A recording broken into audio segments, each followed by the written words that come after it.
あははっていう時間がありました。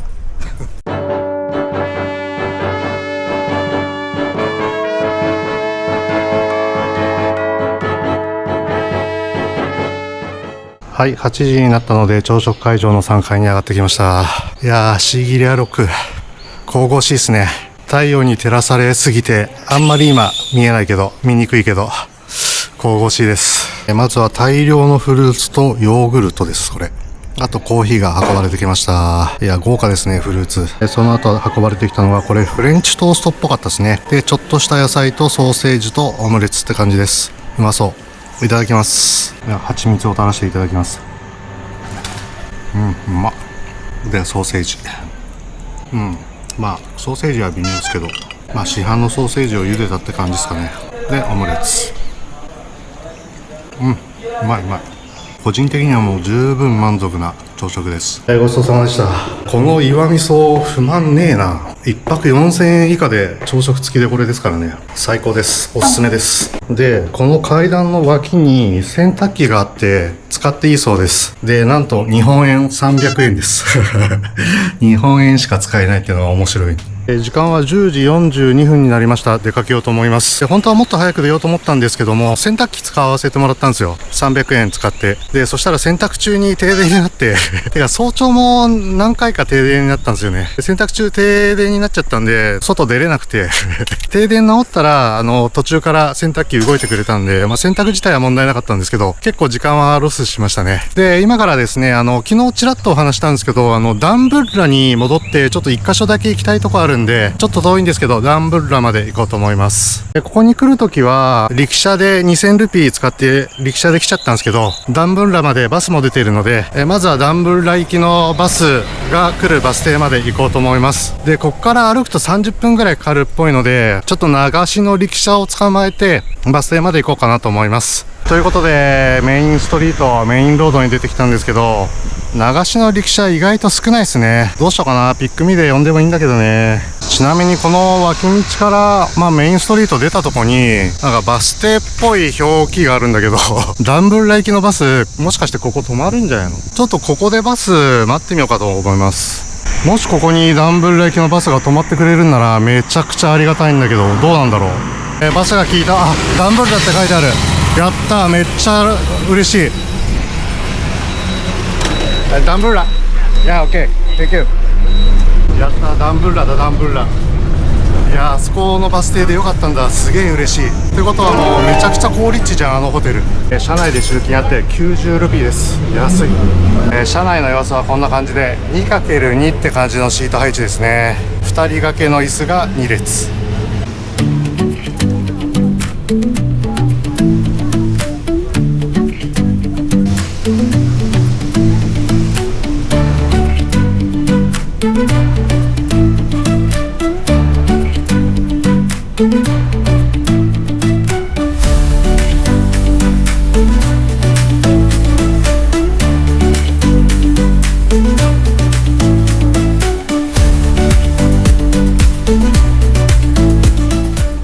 ダンブッラに到着しました。安いってたしめちゃくちゃ快適。それで90ルピー、素晴らしいねで今からですね、ダンブッラロイヤルケーブテンプル&ゴールデンテンプルっていうところ行こうと思います。世界遺産らしいです。ただこっから歩くと30分以上かかるので力車捕まえようかなと思います。今ピックミーで調べたら550でした。550、それ以下で行ってくれそうな力車があったら捕まえようと思います。すぐ近くにいたドライバーさん、力車と交渉してですね、600って言われたんですけど、ピックミー500だって言ったら500にしてくれました。いやー、スリランカ快適だなではダンブッラの世界遺産ワールドヘリテージ向かいましょう。シーギリアロックに続いて2つ目の世界遺産ですね。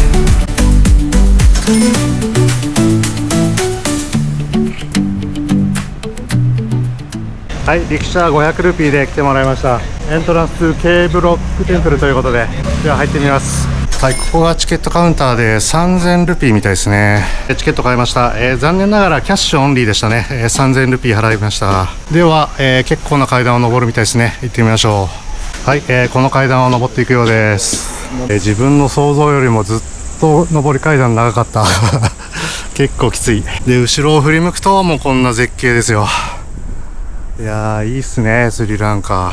チケットチェックポイントというところに着いたんですけど、これもしかしたらあれですかね、ハーフパンツはダメなんだ。これレンタルできるのかな、聞いてみます。中はプラス靴も脱がなきゃいけないみたいです。マジか。まあしょうがないですね。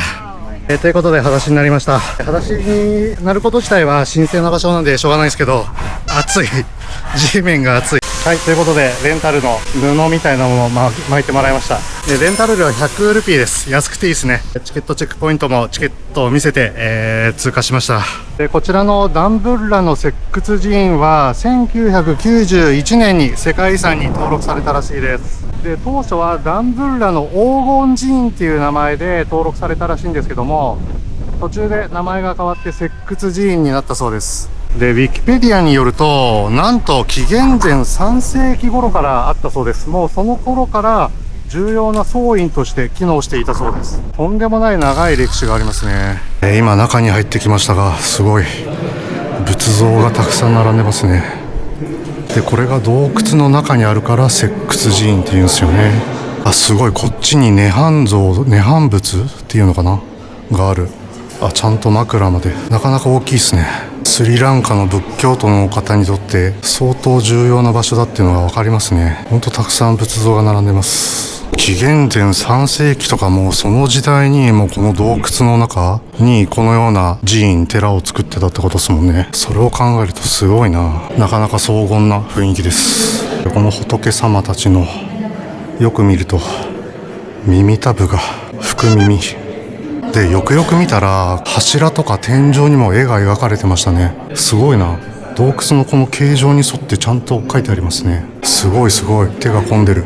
もう一個別の部屋があるみたいなんで、こっちも入ってみます。こっちも同じような感じだけど、さっきより大きい涅槃仏もいますね。こっちの部屋はさっきの部屋より荘厳さが漂ってます。さっきの部屋には少なかった立っている仏像が多くて、でこの人だけ袈裟の色が違う。ちょっと偉い人なんですかね。そして涅槃仏が大きい。こんな長さですね。そしてこちらも枕がちゃんとしてる。寝心地良さそうです。はい、もう一つ部屋がありましたね。こちらはちょっとちっちゃめの洞窟です。いや、どの部屋も壁に描かれてる絵が色鮮やかですごい。そしてここが一番奥の部屋みたいなんですけど、わ、すごい。涅槃仏がここにもいた。この枕も寝心地が良さそうです。一番入り口の近くにここがあったんですけど、見逃してました。今から入ってみようと思います。ここも涅槃仏か？あれ、もしかしたらここの涅槃仏が一番大きいかもしれない。めちゃくちゃ大きい。こんな狭い洞窟にどうやってこれ入れたの？すごくない？これが足の裏になります。神聖な足の裏。いや、すごい。でここも壁も天井もか、絵が描かれてます。枕も大きいです。寝心地よさそうな枕。少年よ、幸運の紐をつけろとのことです。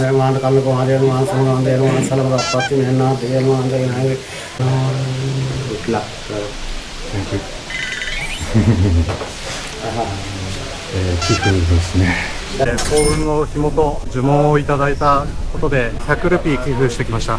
これで今後の私の旅は幸運続きになるでしょう。まあ正直今までもずっと幸運だったような気はしますが、さらなる幸運が舞い降りることでしょう。ということで、このダンブッラ石窟寺院ですね、後にしようと思います。で今シューズ預け場所のおっちゃんに50ルピー払いました。隣の人が50ルピー払ったんで50払ったんですけど、これも寄付してくれっぽかったんで、金額はもしかしたらこっちの気持ちで決められそうでしたね。私は50ルピー払いました。でその時おっちゃんに笑いながらですけど50ドルだよみたいなこと言われて、あははっていう時間がありましたまあ嫌な感じじゃないですよ、全然。笑いながら冗談で50ドルだよって言われて、そんなひょうきんなおっちゃんが靴を預かってくれてました。ありがたいですね。はい、ではみんなこっち行ってるんで、まあなんとなくこっちから降りようと思います。登ってきた方向とは逆側かな。いやしかしね、スリランカほんといいっすよ。ほんといい。今んとこめちゃくちゃいい。本当に人が親切だし、何のストレスもないですね。初めて来た国で何のストレスも感じずに旅できるってなかなかないことだと思うんですけど、スリランカは今んとこそんな感じです。めちゃくちゃいい。スリランカ世界遺産が8個あるらしいんですけど、その8個を全部巡る旅とかするのも面白そうですね。ちょっといつかやってみるかもしれないです。めちゃくちゃいいスリランカ。味のあるおっちゃんがやってるアイスクリーム屋さんがあるんで、ちょっと食べようかな。いくらだろう。How much? 200 200高いな。150 150 120 OK thank you。 120に負けてくれました。はい、ということで200ルピーが120ルピーになりました。本当はもっと安いんだろうね。いただきます。で、自動的にミックスですね。明らかに自然にはできてないであろう味がしますね。まずくはないです。で、ミックスなんですけど、ストロベリーとメロンの味が強いかな、若干。合成甘味料の味ですね。帰り道にすんごいの発見した。めちゃくちゃでかい金ピカの仏像がいます。すごいでかい、これ。いや、すごいでかい。いや、すごいっすね。で、反対側にはこのような金ピカな仏塔がありますね。金ピカな感じがタイにありそうな感じだね。はい、ということで、イグジットということで、ゴールデンテンプル、ケーブテンプルを後にします。いやー、満足度なかなか高かったっすよ。はい、ということで行動に出てきたので、またあれですかね、陸車に乗ってバス停まで行こうかなと思います。早速正面に陸車のうんちゃんがいますね。はい、心優しきおっちゃんが500ルピーで提示してきたので、提示額で乗りてます。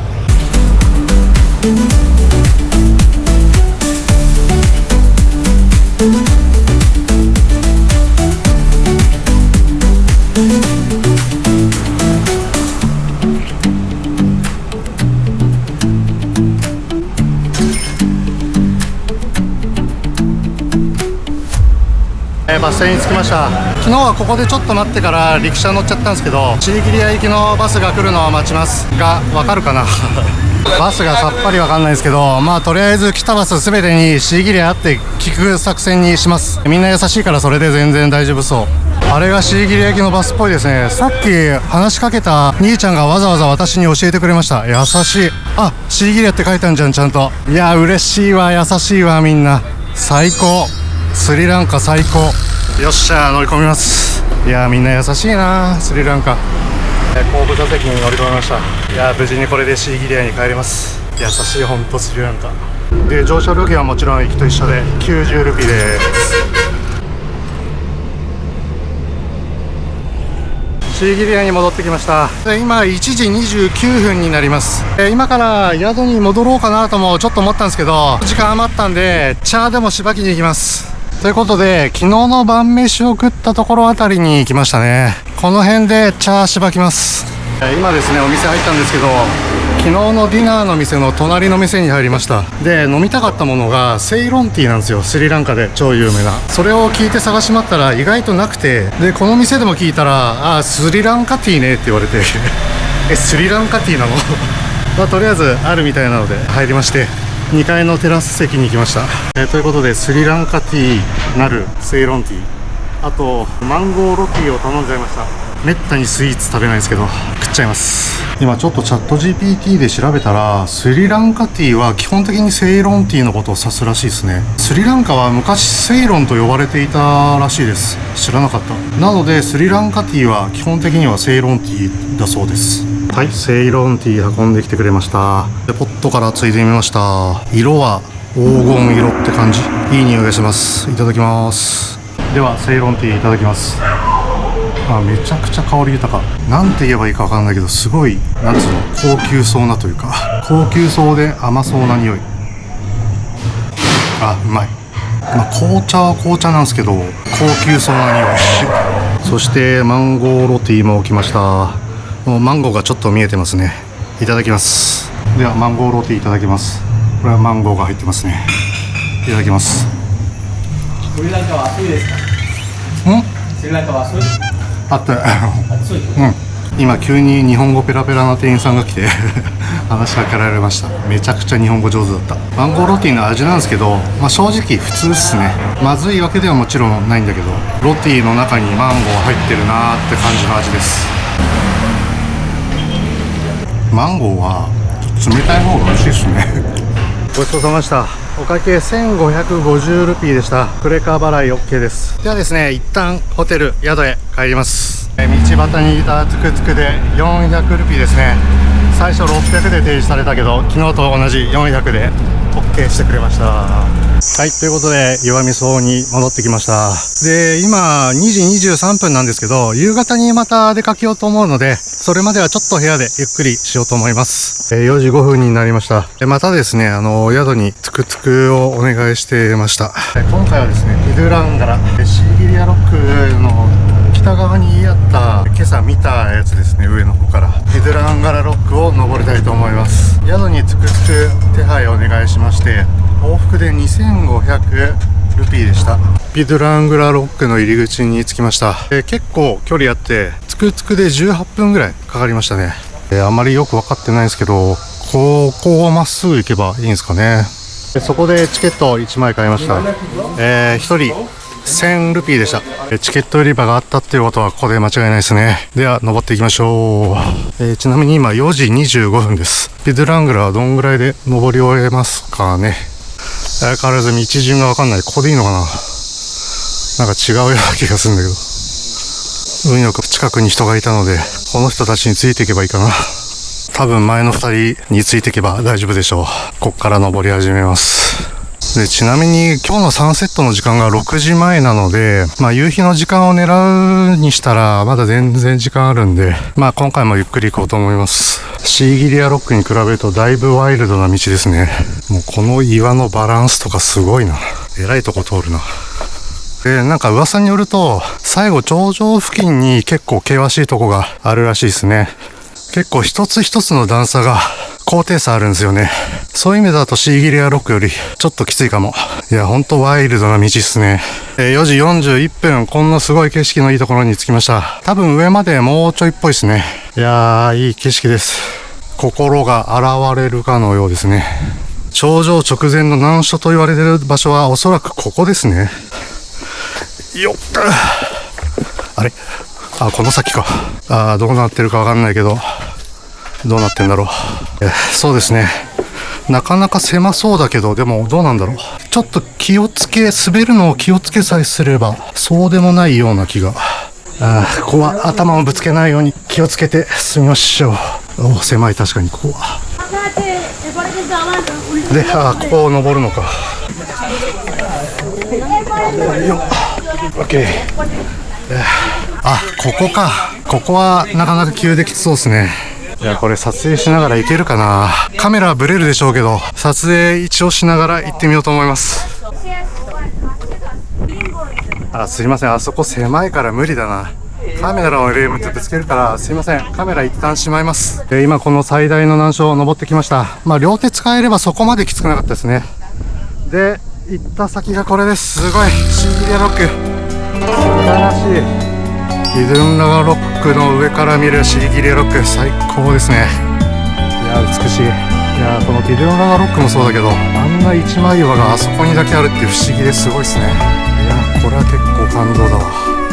ちなみにここに来るまで4時50分だったんで25分間ぐらいでしたね。さっきの難所で結構数分待ったので、それを除けば20分ぐらいで登ってこれそうです。夕日の時間はまだまだですね。あと1時間以上あります。いやー、しかし美しい。で、それでですね、ここが最終地点じゃなくて頂上はもっと上なんですよね。なので上の方行ってみようと思います。こっちにも結構人いるんだな。なんかこの岩も奇跡のバランスでなってるように見えるんだけど、何気にこれすごくない？ミャンマーのゴールデンロックみたいな。行ったことないけど。はい、そしてここが正真正銘ピドゥランガラロックの頂上になりますね。すげえ、この景色。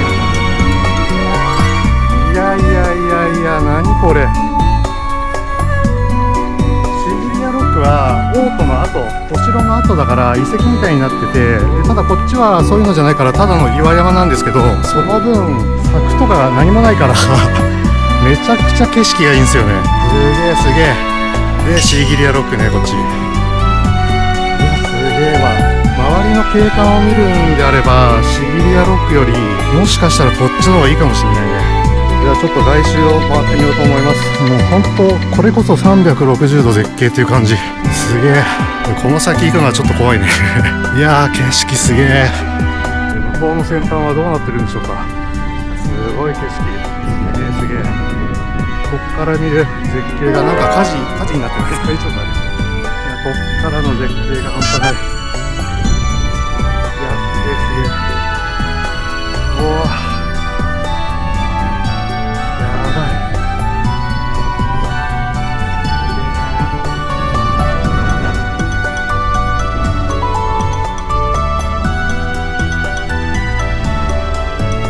頂上付近は結構なだらかな坂だから思ったより行ける範囲は広かったですね。そこまで登るの大変じゃないのに登ったらこれだけの絶景を見れるなんて最高っすね。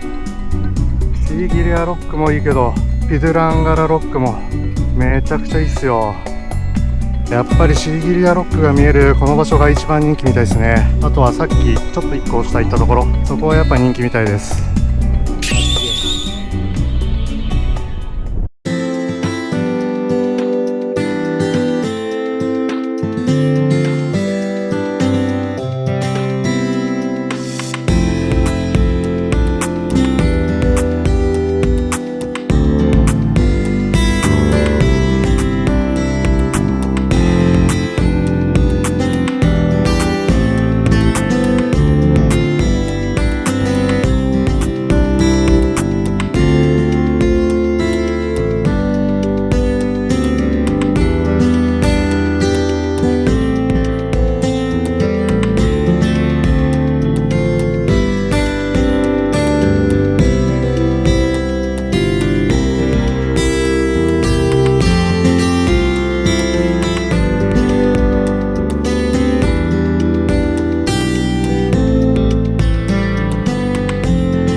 夕日もシーギリアロックも両方見えそうですね。ここで夕日が沈むのを待ちたいと思います。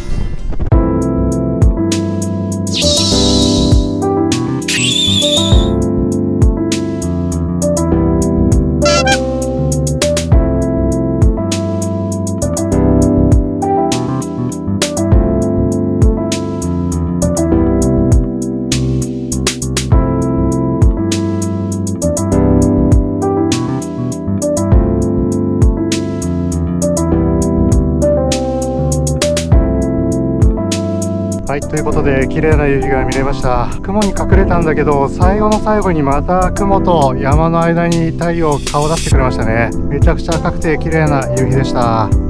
そしてシーギリアロック素晴らしい。では今回もヘッドライトを持ってきたんですけど、暗くなりそうなので、そろそろ下山しようと思います。シーギリアロックもそうだったけど本当に素晴らしい景色を見せてくれてありがとう。いやー本当に素晴らしいところです。はい、ということで難所を抜けていくんですけども、すいません、ここは撮影を控えます。難所を抜けてきました。まあ、難所を両手使えれば結構大丈夫ですね。普通の大人とか、元気な子供、お子さんでも大丈夫だと思います。両手使えるようにしとけばね。残りも、気をつけて下山しようと思います。はい、無事に下まで降りてきました。では、トゥクトゥクのドライバーと合流して、ホテル、宿へ帰ります。はい、無事に合流できました。いや、もうほんとスリランカは、何のストレスもない。最高。無事ホテルに戻ってきました。では、夕食までちょっとお部屋でゆっくりします。時間は夜7時22分になりました。夜飯行こうと思うんですけど、今日はせっかくなんで、岩味噌でディナーをいただこうと思います。岩味噌のメニューでございます。カレーもやっぱありますね。何にしようかな。あとビール飲もうビール。このコッツーっていうものにしようと思います。スリランカを代表するストリートフードらしくて、ゴダンバロティ。まあロティを細かく刻んだものらしいんですよね。スパイシーで香ばしくて、食感は焼きそばとチャーハンの中間のようって書いてあります。うまそうじゃない？今の説明と写真がだいぶなんかイメージ違うけど、まあちょっとこれ頼んでみます。チキンが一般的らしいんで、チキンコットゥにします。今チキンコットゥ頼みまして、で、飲み物はですね、そこに冷蔵庫が置いてあって、ビールが1種類だけあったんで、ライオンラガーいただきます。この前も飲んだけど、で、今日よく考えたら3回山登りしたようなもんですよね。さすがに疲れました。まあでも2万歩ぐらいしか歩いてないけど、いただきます。あー、うめえ。今、キンキンに冷えたグラス持ってきてくれました。すごいな。日本以外でこんなの初めて見ましたね。キンキンのグラスに入れたビール。あー、うめえ。で、あとお通し的なもの持ってきてくれたんですけど、これ多分ピーナッツは揚げてますね。揚げピーナッツ。めっちゃくちゃうまい。はい、配膳されました。チキンコッツーです。確かに見た目が焼きそばとチャーハンの中間だ。完全にそんな感じ。いただきます。はい、ではスリランカの定番ストリートフードだというコッツーいただきます。まあ正直特別美味しいものではないですね。